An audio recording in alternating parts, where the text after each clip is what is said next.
ఉన్నాడా చచ్చిపోయినా వీడికి రమ్మనాడి.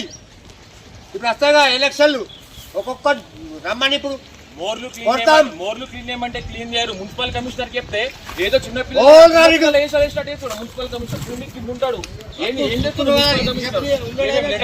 లెటర్ ప్యాడ్ల మీద కాంప్లైంట్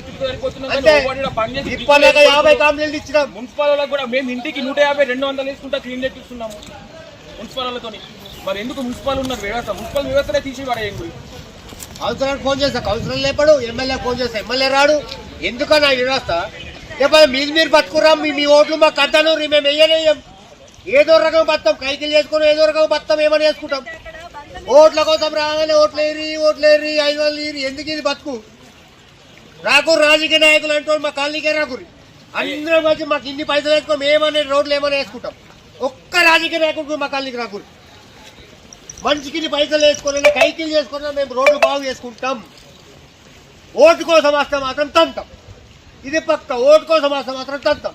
మీరు మా కాలనీకే రాకూరు నాయకులు. సీతాకత్తది అటే పోతుంది, చెబిల సమస్య అటే పోతాడు. రమణారెడ్డి గారు అయితే పత్తన్న లేడు. ఏంది